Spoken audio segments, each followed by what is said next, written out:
नमस्कार दोस्तों, मैं सतीश सुमन आपके अपने YouTube चैनल श्रेष्ठ भारत में आपका स्वागत करता हूं। दोस्तों, आज पढ़ेंगे हम अलंकार। हालांकि हमारी एक वीडियो अलंकार की हो चुकी है, भाग 1 की, जिसमें हमने पढ़ा था शब्द अलंकार, जिसमें अनुप्रास अलंकार, यमक अलंकार और श्लेष अलंकार के बारे में एक चर्चा हो गई थी। आज पढ़ेंगे हम अर्थ अलंकार। तो दोस्तों, जिन्होंने अभी तक हमारे चैनल को सब्सक्राइब नहीं किया है वो प्लीज चैनल को सब्सक्राइब कर लें और बगल में जो बेल आइकन है उसे भी क्लिक कर दें ताकि हमारी हर वीडियो का नोटिफिकेशन आप तक पहुंचता रहे। आते हैं अपने टॉपिक पर। तो सबसे पहले अलंकार देखते हैं हम उपमा अलंकार। दोस्तों, यहां अलंकार को हमें रटना नहीं है, सिर्फ समझना है कि अलंकार में असल में होता क्या है। इसमें 4 अंग होते हैं इसके।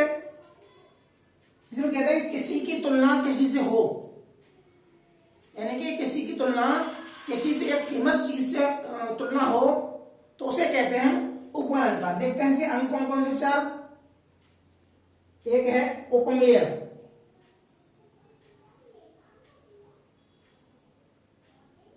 उपमान,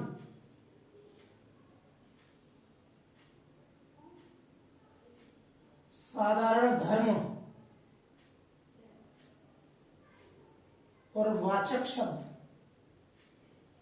ये होते हैं इसके उपमा के 4 भेद, जिसके आधार पर यह तय हुआ कि इसमें उपमा अलंकार है या कोई रूपक अलंकार है। उपमेय कौन सा होता है? जिसकी तुलना हो, जिसकी तुलना हो वो होता है उपमेय। तो हम लिख देते हैं यहां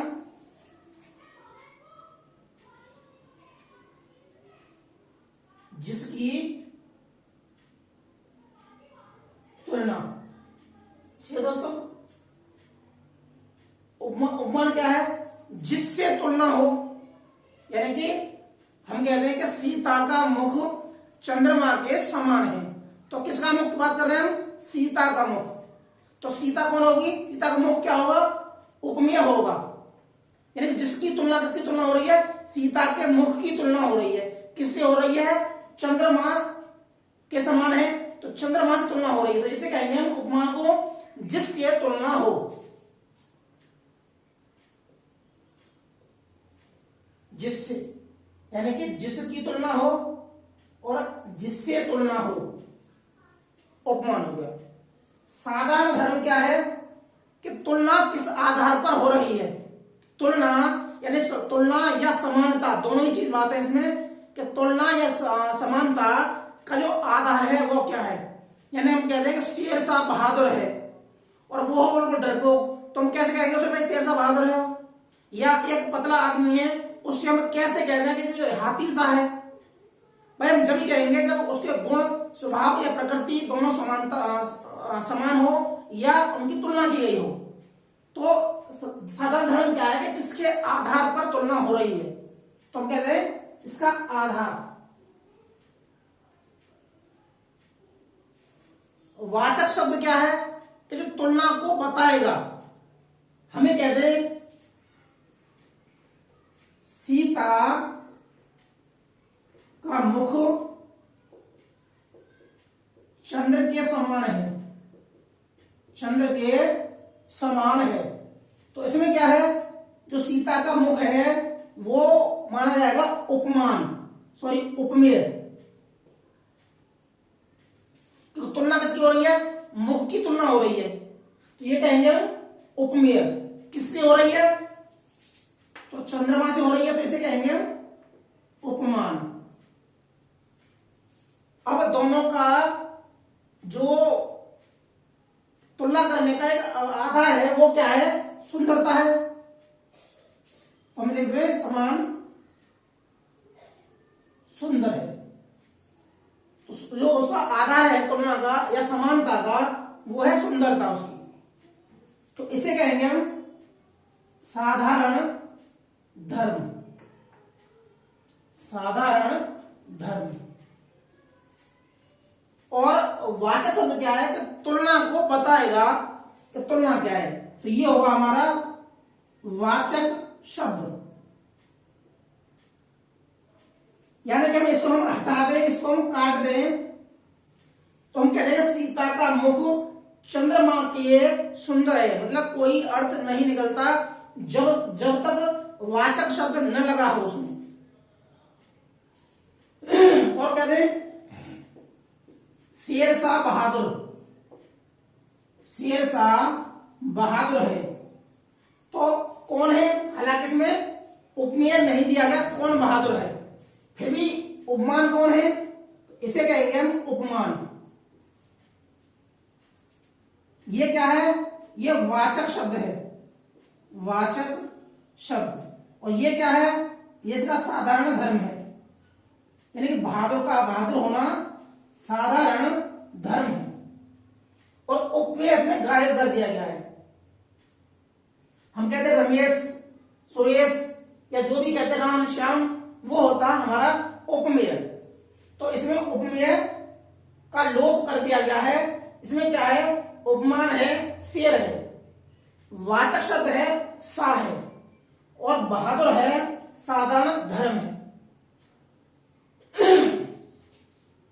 अब एक प्रश्न आता है कि अगर मान लो हम इसमें से सा हटा दें, वाचक शब्द हटा दें, क्योंकि इसमें उपमेय हटाया कोई दिक्कत नहीं आई।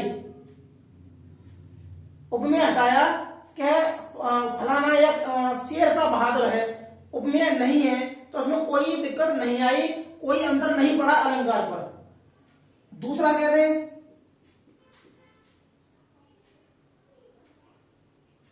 उपमेय जरूर होना चाहिए, जो तुलना किससे है वो भी जानकारी होनी चाहिए।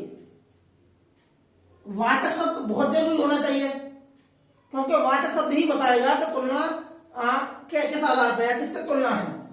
हम कहते हैं इसे हटा दें, तो कहते हैं रमेश शेर बहादुर है, तो तीनों ही जो शब्द हैं वो अलग अलग माने जाएंगे, उनका कोई अर्थ नहीं निकलेगा जब तक इसमें हम वाचक शब्द न लगा दें। जब तक हम इसमें वाचक शब्द न लगा दें, जब तक ये अपूर्ण माना जाएगा। अब इसके 4 भाग और होते हैं, 3 भाग होते हैं इसके।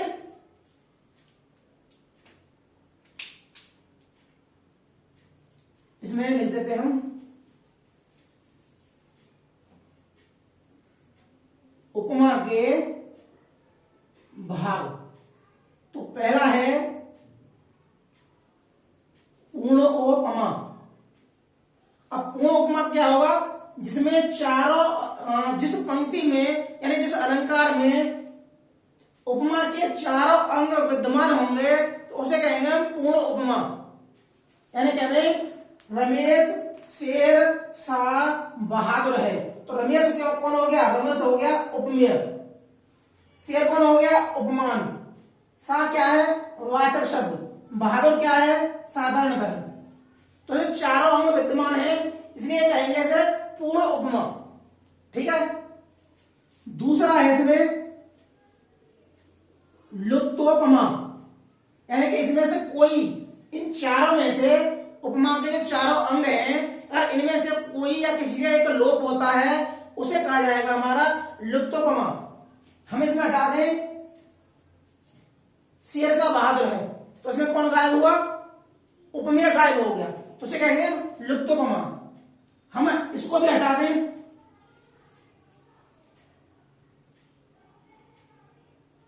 तो इसे लिखते हैं रमेश शेरशाह है। तो अब क्या गायब है इसमें, अब इसमें साधारण धर्म गायब है, तो जो बताएगा कि बहादुर है, पतला है, मोटा है, जो रंग रूप आधार पर जो समानता दिखाएगा, जो साधारण धर्म गायब है, तो उसे भी कहेंगे हम लुप्तोपमा। इसमें उपमा होना चाहिए जरूर, और वाचक शब्द बहुत जरूर होना चाहिए।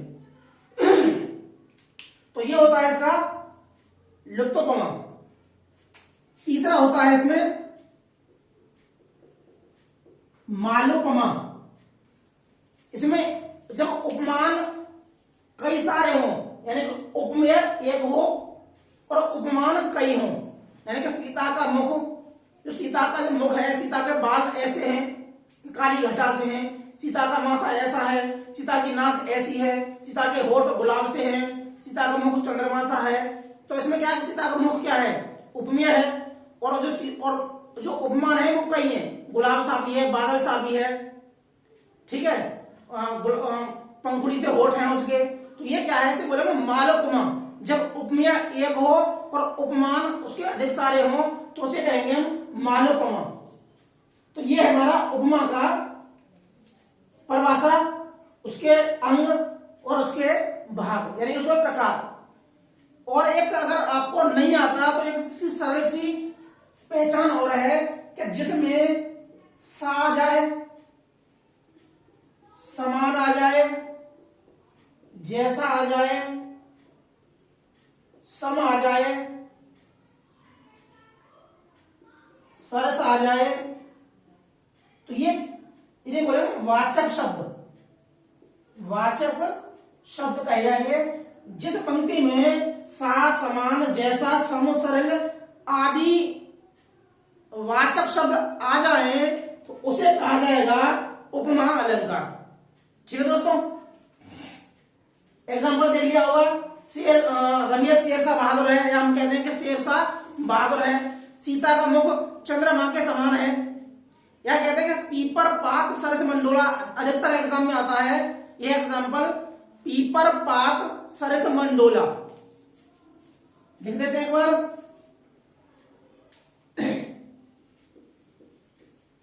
पीपर पात सरस मंडोला।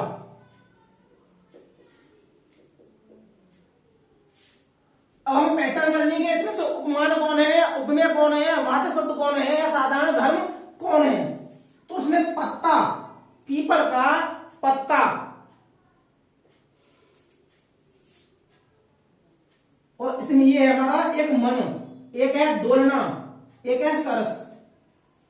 तो हमारा मन, तो इसे कहेंगे उपमेय। मतलब यह है कि हमारा मन या उसका मन पीपर के पत्ते के समान झूम रहा है, या पीपर के पत्ते के समान डोल रहा है या हिल रहा है, तो उसका मतलब है पीपर पात सरस मंडोला। तो मन क्या है इसमें, मन उपमेय है, उसकी तुलना किससे हो रही है, पीपर के पत्ते से हो रही है, तो इसे कहेंगे हम उपमान। मन है उपमेय, पत्ता है उपमान, सरस क्या है, सरस है वाचक शब्द, और डोलना है इसका साधारण धर्म। तो ये अधिकतर एग्जाम में यह एग्जाम्पल आता है। ठीक है दोस्तों,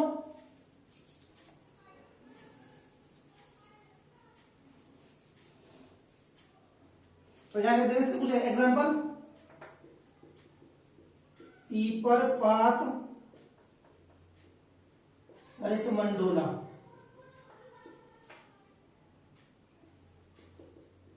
सीता का मुख चंद्रमा सा है, वह शेर सा बहादुर है, हर पद कोमल कमल से। उसमें हर पद जो है, जो भगवान के पद हैं, तो ये वो कैसे है, कमल के समान है। तो कमल किसमें आ जाएगा, इसमें कमल आ जाएगा, उपमान आ जाएगा। पद कैसे होंगे, पद उपमेय होंगे। कोमल क्या है, साधारण धर्म है, और इसमें लग गया सा यानी से, यह इसका वाचक शब्द है। तो माना आएंगे से पूर्ण उपमा कहेंगे से। कौन सा भाग होगा इसका, पूर्ण पमा होगा। अब पढ़ेंगे हम रूपक अलंकार।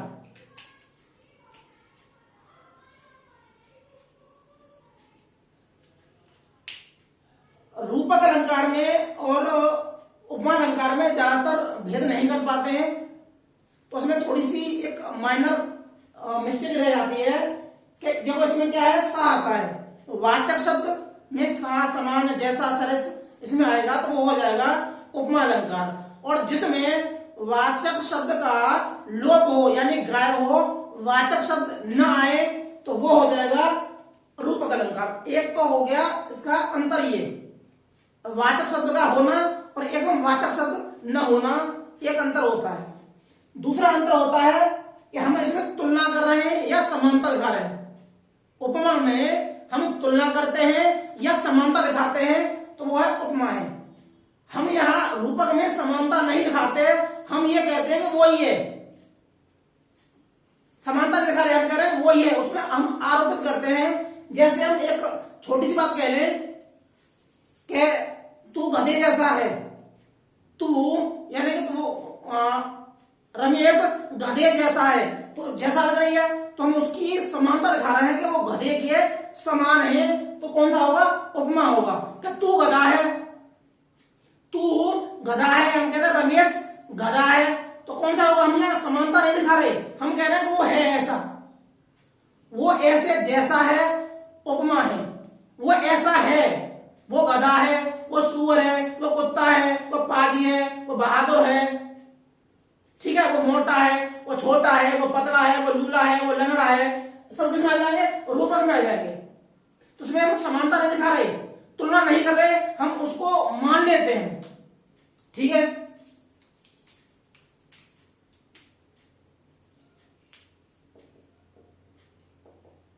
इसमें कहते हैं मुख चंद्र है, तो यह हमने मुख को चंद्रमा मान लिया है। हमने यहां सा नहीं लगाया कि उसका मुख चंद्रमा सा है। अगर सा लगता तो उपमा अलंकार होता, तो इसमें सा नहीं लगा, हमने मुख को चंद्रमा मान लिया है, हमें लग रहा है कि वो यही है, तो हो जाएगा रूपक अलंकार। दूसरा है मैया मैं तो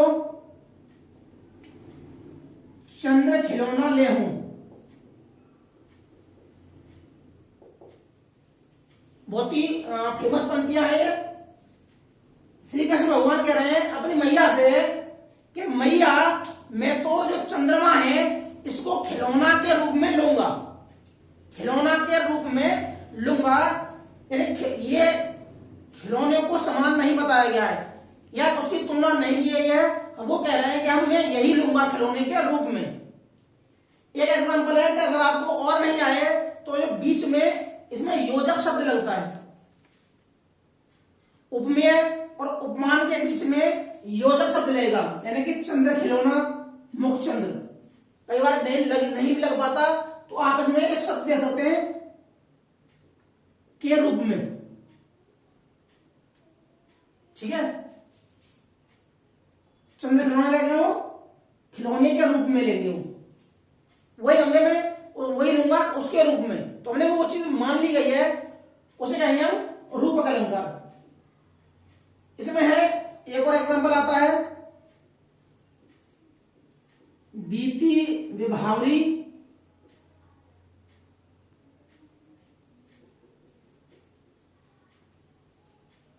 जागरी अंबर पनघट में डुबो रही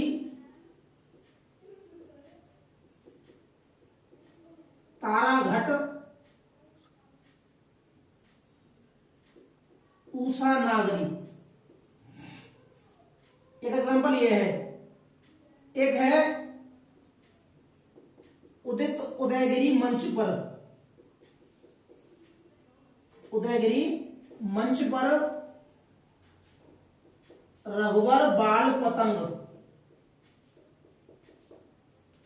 अब हम क्या करना है कि उसने कहा है कि अंबर पनघट।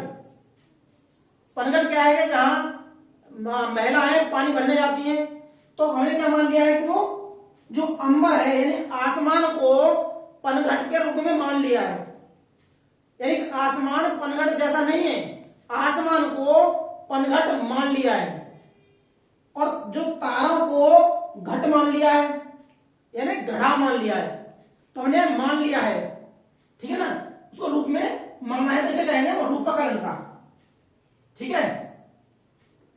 ऐसे ही बाल पतंग, तो बच्चों को पतंग के रूप में मान लिया है, तो ये हो गया हमारा रूपक अलंकार। अब आएंगे उत्प्रेक्षा अलंकार। दोनों में अंतर क्या है कि इसमें सा, समान, जैसा, सरिस आदि वाचक शब्द आते हैं, जबकि इसमें कोई वाचक शब्द नहीं आता उपमान और उपमेय के बीच में। दूसरा क्या है कि इसमें तुलना होती है या समानता दिखाई देती है, जबकि इसमें कोई तुलना नहीं होती, उसको रूपक वो चीज मान लेते हैं। ठीक है दोस्तों। अगला अब है हमारा उत्प्रेक्षा। उत्प्रेक्षा में अगर आपको नहीं आता या कोई दिक्कत है तो सरलता के लिए इसमें वाचक शब्द आता है मानो, जानो, जनहू, मनहू, जानू, मानू, ये जो 6 शब्द होंगे इन्हें बोलूंगा वाचक शब्द। जिस पंक्ति में ये वाले शब्द आ जाए उन्हें कहेंगे हम, उसमें आप आंखें बंद करके उत्प्रेक्षा अलंकार लगा सकते हैं उसमें। जैसे पहले कहा कि सीता का मुख चंद्रमा सा है, तो उसमें सा लगा, तो जब सा लगता है तो होता है उपमा अलंकार। हमने कहा मुख चंद्र है, हमने मुख को चंद्रमा मान लिया है, हमने मुख को चंद्रमा मान लिया है, हमें समानता नहीं दिखा रहे, हमने वो मान लिया है। हम कह रहे हैं उसका मुख मानो चंद्रमा है, तो यहां उपमेय में उपमान की संभावना दिखाई दे रही है। यहां क्या है, संभावना है। यहां क्या है, हमने मान लिया है। यहां क्या है, हम उसमें समानता दिखा रहे हैं। तो तीनों में अंतर यह है, उपमा में हमने समानता दिखा रहे हैं यानी तुलना कर रहे हैं, यहां हमने वो वही कह रहे हैं ये वही है, ना हमें उसमें समानता दिखा रहे हैं ना हम उसे मान रहे हैं, हम कह रहे हैं ये वही है। इसमें क्या है कि अब हम उसे मान रहे हैं कि ये उसकी तरह है, मानो वो ऐसा है। ये कह रहे हैं वो गधा सा है, ये कह रहे हैं वो गधा है, ये कह रहे हैं इसमें मानो वो गधा है। तो अंतर क्या है इसमें, जहां जानो, मानो, जनहू, मनहू आ जाए तो इसमें होगा उत्प्रेक्षा अलंकार। ठीक है दोस्तों, ये अलंकार हो गए। अब हम पढ़ेंगे अगली क्लास में जो और अलंकार बचते हैं उनके बारे में। तो दोस्तों, आपको हमारी वीडियो कैसी लगी? अगर आपको अच्छी लगी हो तो इसे लाइक कीजिए, शेयर कीजिए, सब्सक्राइब कीजिए और बगल में जो बेल आइकन है उसे भी क्लिक कीजिए, ताकि हमारी हर वीडियो का नोटिफिकेशन आप तक पहुंचता रहे। मिलते हैं अगले वीडियो में, तब तक के लिए जय हिंद, जय भारत।